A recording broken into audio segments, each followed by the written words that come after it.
বিএনপির মহাসচিব ও স্থানীয় সরকার, পল্লী উন্নয়ন এবং সমবায় মন্ত্রী মির্জা ফখরুল ইসলাম আলমগীর বলেছেন, বিরোধী দলের নেতারা শেখ হাসিনার ভাষায় কথা বলতে শুরু করেছেন। সোমবার সকালে জাতীয় প্রেস ক্লাবে জুলাই গণ অভ্যুত্থানের দ্বিতীয় বর্ষপূর্তি উপলক্ষে বিএসইউজে এবং ডিইউজে আয়োজিত আলোচনা সভায় তিনি কথা বলেন। স্থানীয় সরকার মন্ত্রী বলেন, 1991 সালে আওয়ামী লীগ বলেছিল সরকারকে একটি মুহূর্তের জন্য শান্তিতে থাকতে দেবে না। ঠিক সেই একই ভাষায় কথা বলতে শুরু করেছেন বর্তমান বিরোধী দলের নেতারা।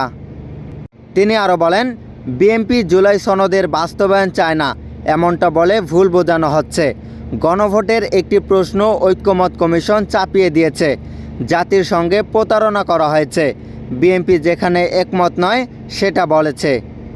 স্বাক্ষরিত জুলাই সনদের প্রতিটি অংশ পালন করবে বিএনপি। মির্জা ফখরুল ইসলাম আলমগীর বলেন, রাজপথে বিরোধী দলের নেতারা যে ভাষায় কথা বলছেন সেটা ঠিক নয়। রাজপথে আন্দোলন তাদের অধিকার, কিন্তু সেটা যেন সংঘাতের দিকে না যায়। সংশোধন কমিটি হবে নাকি সংস্কার পরিষদ, সংসদে আলোচনার মাধ্যমে সিদ্ধান্ত নিতে বিরোধী দলকে আহ্বান জানান মির্জা ফখরুল ইসলাম আলমগীর।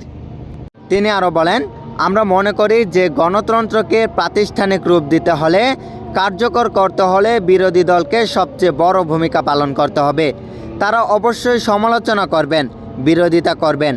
যে ভুলগুলো সরকার করবে সেগুলোকে দেখিয়ে দেবেন, কিন্তু সেটা পার্লামেন্টের মধ্যে হলে গণতান্ত্রিক পরিবেশটা ঠিক থাকে।